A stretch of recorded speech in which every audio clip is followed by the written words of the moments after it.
to go into a little bit more of my story, and I also want to do some live Q&A. For any of you that have a question for me, feel free to write it in the message box, and then I have a lovely assistant. His name is Dana, and he's going to read it off to me so that I can try to answer it as best as I can, and we'll have a little fun tonight. I posted something on Facebook about 2 weeks ago, and a friend of mine had suggested that I read it to everyone, so here goes. Repeat after me, I promise. I will accept everything I am and everything I am not. Self-worth comes from one thing, thinking that you are worthy, so be confident. Too many days are wasted comparing ourselves to others and wishing to be something we aren't. Everybody has their own strengths and weaknesses, and it is only when you accept everything you are and aren't that you will truly find happiness and success. I will appreciate others for who they are. Sometimes the way you think about a person isn't the way they are. On the outside, maybe they laugh and maybe they cry, but you would be surprised at everything they keep deep inside. So pay close attention and love the people you care about for who they are and not for who you want them to be. In the long run, this is how you will get the best of them. I will speak kindly and consciously to others. Open your mind before you open your mouth. Don't mix bad words with a bad mood. Just be calm and deal with your emotions. You'll have many opportunities to change your mood, but you'll have an extremely tough time recovering the words you have spoken. I will speak kindly and consciously to myself. Wait, what did you just say to yourself? Were they the inspiring, comforting words you would speak to a friend? Or were they the belittling remarks you might shout to an enemy if you had no heart? Or the negative assessments about life you would utter if you had no faith? All day long, we speak silently to ourselves, and part of us believes every word. So stay mindful and ask yourself, if I had a friend who always spoke to me in the same way that I'm speaking to myself right now, how long would I allow that person to be my friend? I will stop trying to control everything. I hate to break it to you, but you can't control everything in your life, no matter how many safeguards you put into place. But thankfully, you don't have to control everything to find peace and happiness. It lives with you, always, deep within. More than getting into the nuisances of control itself, you should be more interested in encouraging yourself to commit to giving it up on purpose. See what happens when you loosen your grip, throw your hands in the air, and allow life to just happen and flow as it does, without constant micromanagement. I will appreciate the beauty of small moments. Positive minds live positive lives. There is always, always something to be thankful for and something to smile about. The happiest people are not those who get everything they want. They are those who, while in pursuit of worthy goals, notice and appreciate the beauty and sweetness of everyday moments. I will do what I think is right. What comes easy won't always last, and what will last won't always come easy. So do the right things, not the easy things. Whatever comes your way, whatever battle is raging inside you, you always have a choice. In the end, it's the choices you make that make you who you are. And no matter what, you can always choose to do the right thing. I will grow from my challenges. You can be stunned, awakened, and changed by what happens to you, but choose to grow from it and refuse to be reduced by it. Repeat after me. I am determined to live a happy life, no matter my challenges. I will turn all my tales of fury into tales of glory. I will turn all my tales of woe into tales of wow. I will realize and use my power. The most common way people give up their power is by thinking they don't have any. In a world filled with doubt, you must dare to dream. In a world filled with anger, you must dare to forgive. In a world filled with hate, you must dare to love.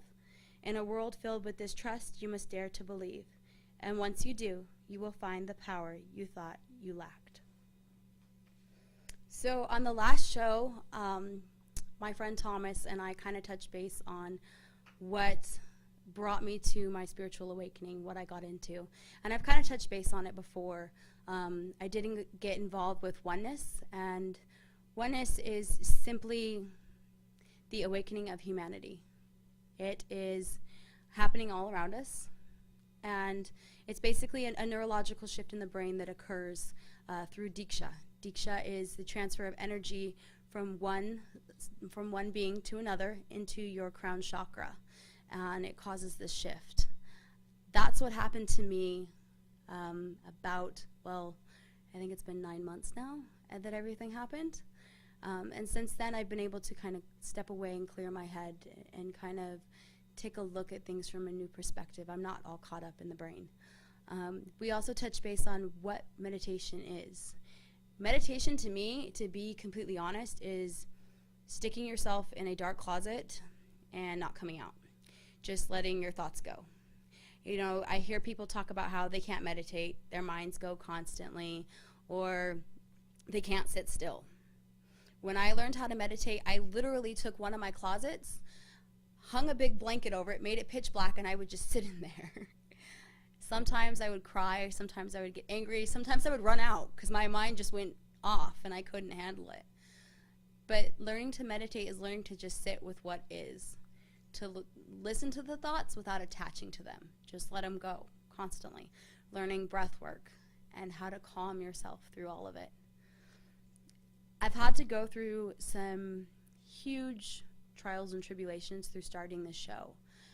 One of them recently was having to let go of a family member of mine. When I did my first show, I kind of touched base on my childhood and what brought me to who I am today. And when I spoke about my father, I mentioned that he wasn't around much. And the truth is, my father was around, but as children, what happens to us programs us. And when something traumatic happens to a child, they block it out as a way of protecting themselves. The mind literally will get rid of that memory. I don't have much memories as a child.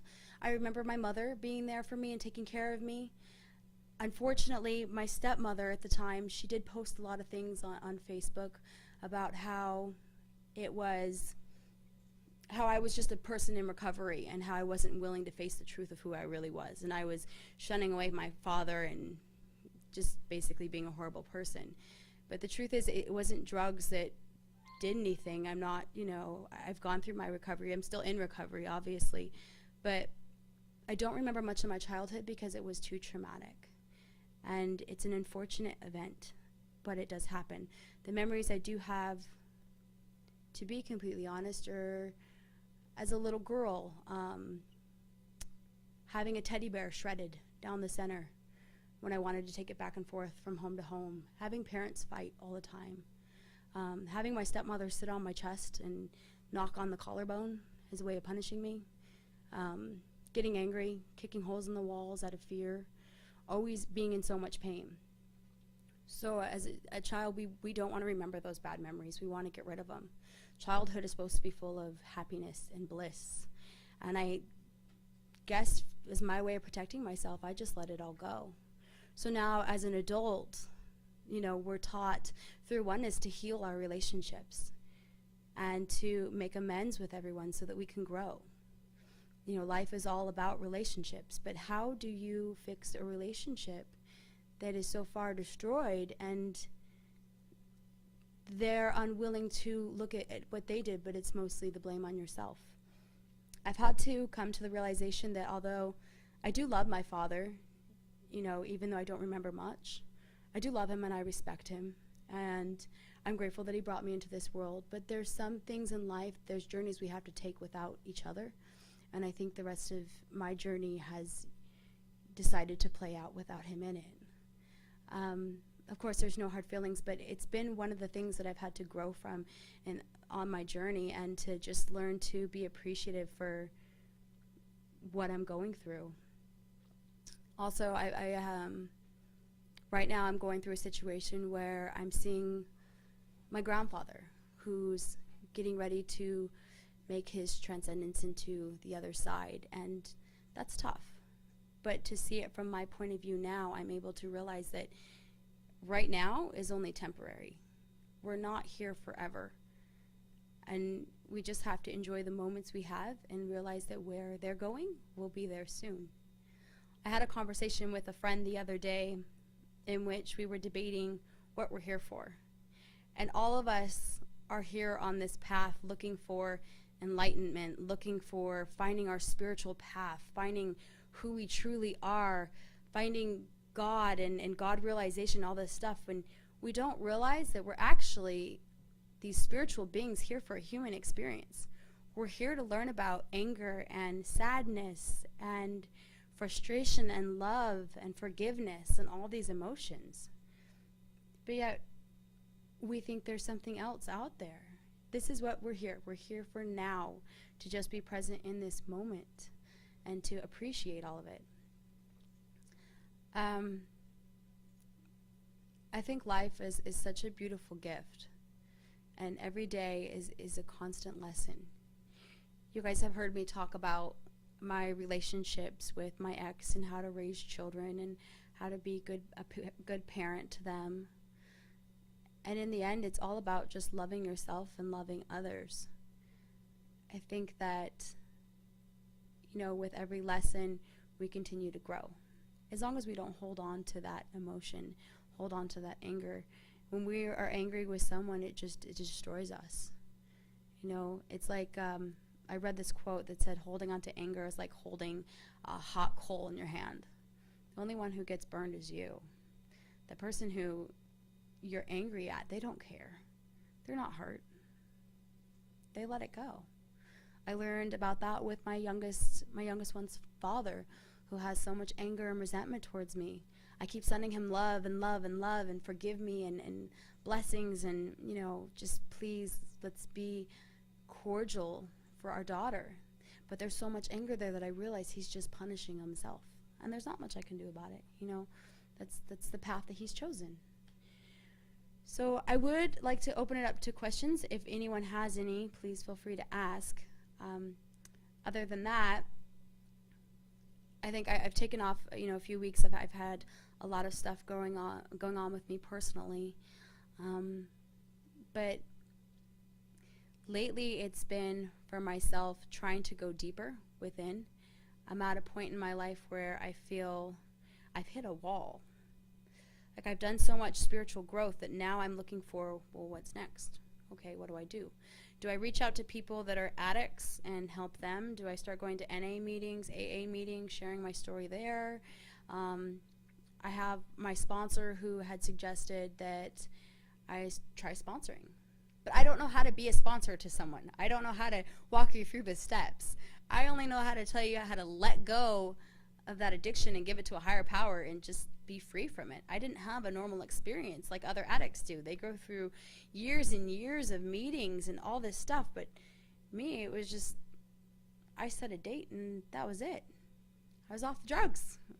I'm very blessed that way, but I don't know if I'm one to mentor anyone on how to battle addiction.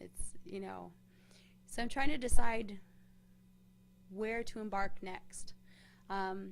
I have this group that's going on this spiritual trip this weekend, which I was supposed to be going on. I won't, unfortunately, know if will make it because my grandfather did suffer a stroke. But they're going to Sedona for the weekend, and they're going to sit in silence for a day. My whole point of that was, who can sit in silence for an entire day? Yes, some people, some spiritual seeking Buddha can sit in silence for 7 years. The normal average person like myself, I need to giggle. I need to laugh. I need to make jokes. I need to talk out loud and process out loud. Going within is such a huge struggle for me that I thought that this weekend would be an amazing experience for everybody. We even had little chalkboards so that we could write questions if we absolutely had to ask a question. But the whole purpose is to just go within to enjoy nature and its beauty. I did start leading a meditation, which I've spoken about, out at the mountains. And that has been such a huge experience for me. I'm so grateful for it. I have people walk up to me and tell me that, they look up to me or that I'm inspirational and that what I'm doing is amazing. But I honestly, sometimes I question, what am I doing? I don't even know what my purpose is. But I'm leading these people through this meditation, and I'm giving them my experience as a normal, everyday person, and it's changing lives. So, I'm so grateful for that. I have a coworker of mine who, she's probably listening, and she's absolutely inspirational to me. this woman who is a dear friend of mine started going to these meditations with me, and she's transformed. To listen to her every day, to listen to her growth and how she's processing things, and she's looking at herself and she's learning to sit with what is. We can't change everything. We just have to sit with what is and be appreciative. And her growth is astronomical, and she's just a beautiful, beautiful person. To watch people around me start to transform is amazing. You know, my relationships have gotten so much better. Besides my father, obviously, of course, and my stepmother. You know, my relationship with my mother, I told my friend the other day, I was excited. She went out of town, and I was so excited to hug her and kiss her and just tell her I was happy she was home. That's not normal. I used to be able to go 6 months without talking to this woman. Didn't want anything to do with her. And now, going a day or two without talking, I feel like I'm having mommy withdrawals. My relationship with my children are such a blessing. We take for granted every single moment that we have with them. You know, we're always focused on laundry getting done, cleaning the house. I have errands, this person's calling, that I need to do this, that, blah, blah, blah, blah, blah.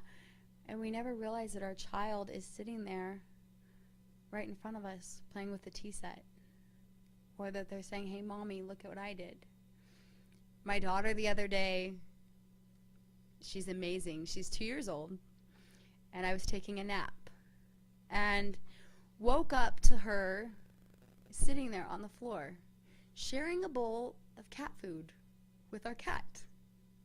Pieces in her mouth, chewing away, putting little pieces on the floor for the cat. Most parents, you would think that you would freak out, scream, grab the child, rip her off the floor. But it's like to sit there and watch her having her own experience and her own joy with this other being, this cat, is beautiful.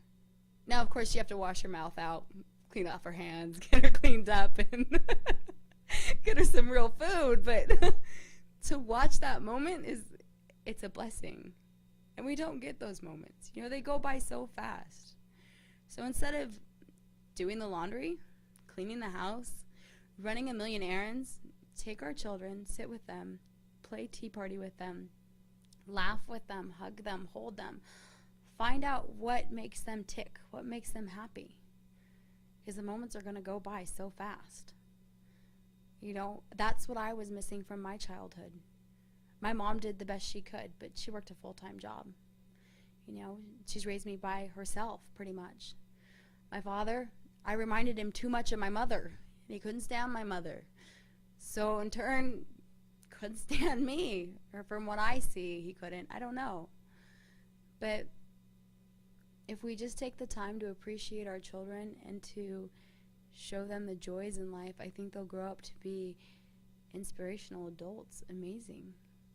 You know, now is the time that people or children they're awakened from the time they're born, and they're staying that way. It's a higher consciousness. You know, we're all starting to raise our vibrations and, you know, realize that we're not just these typical human beings walking around day to day, got to go to work, got to clock in. Oh, I have to go make this appointment, and I'm going to go be grumpy about this and complain about that, and then I'm going to go to bed and start my day all over again. No, we're these beautiful spiritual creatures that are here for this human experience, but yet we're all connected. We're all one. Life is short. It's extremely short. So we should enjoy every moment while we can. So I don't have any questions yet. So I'm just totally gonna wing it.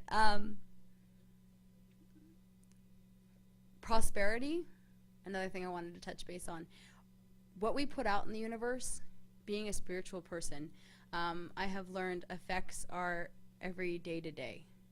If we sit there and enjoy all the little blessings in life, life starts to just flow so smoothly, and we're so fulfilled with everything. We get everything we want. But when we put negativity out in the universe, you know, it comes back at you tenfold.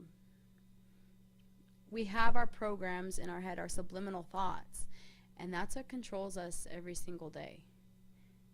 You know, if you continue to put negative stuff out there, you're going to pull in that car accident, that flat tire, your boss yelling at you, the drink you spilled on you, every little thing. We cause that. I watched, I saw this movie quite some time ago, but I watched a show called The Secret, and it talked about how, you know, we bring on every car accident. And I literally got in an argument with my friend about how I do not cause any car accidents. They are not my fault. You know, blame it on the person who hit me. But then you think about it, and well, maybe I did something negative that caused that to happen to me. But when I put out positive vibes in the universe, no matter if I'm having a bad day or not, it starts to counteract all the negative stuff, and I start to have all these amazing experiences. Being able to be a top producer in the company, being able to provide for my children. You know, I think I do have a question. Do you believe that there are areas that are more spiritually charged than others? And if so, would you consider going to one of these spots? Do I believe that there are areas more charged? I don't really honestly know. I haven't done much research on any areas that are charged with energy or... Like Sedona or... No. I mean, I'm one of those people... Okay. Oh, wait. Actually, you know what? I take that back. Yes, I do. I had my first meditation in Sunset Park by a trash can. It didn't go well at all. It was horrible. So the second one, we figured out this place in Calico Basin. It's Red Rock, and it's surrounded by these gorgeous red mountains, these beautiful trees, and the energy there is just so beautiful. So yes, I actually do. Follow, for example, Mount Shasta. I've heard there are amazing healing energies because it's on a ley line focal point. I have heard about Mount Shasta. I've never been there.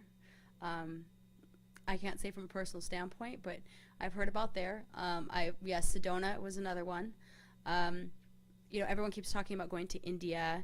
A friend of mine, Michelle, she just went to Egypt, and they talk about how these places, you know, in Egypt, they were thousands and thousands and thousands of years behind us, so advanced. You have to think that, you know, places like that are completely filled with energy that we can't even imagine. Was that the end of the question? There's no follow-on. Yeah, no, so I mean, I haven't done any research myself and gone out to find anything. This weekend is supposed to be in Sedona, and the reason why I wanted to go there is I've seen all the beautiful pictures and I've heard all the stories about this energy out there, and I wanted to experience it firsthand.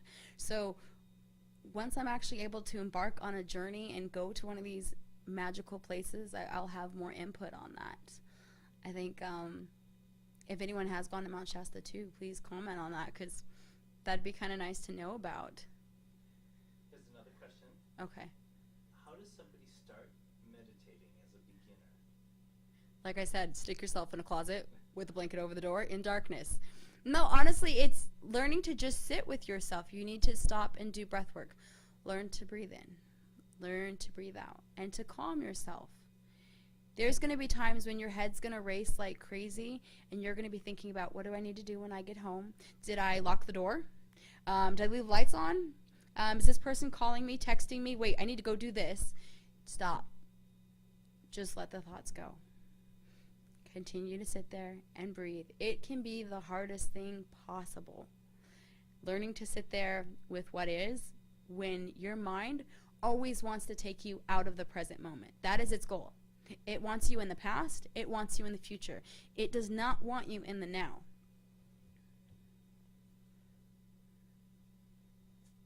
No other questions.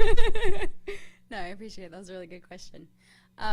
Another thing I heard about the other day was during a meditation, a friend of mine had talked about this little boy. He's 12 years old, and he was arguing with a grown adult about how his conversation that he was having was in the past. And this grown adult kept telling him, no, I'm saying it now, I'm saying it now. But every word as we're saying it, it's already in the past. Every conversation we're having, it's already gone.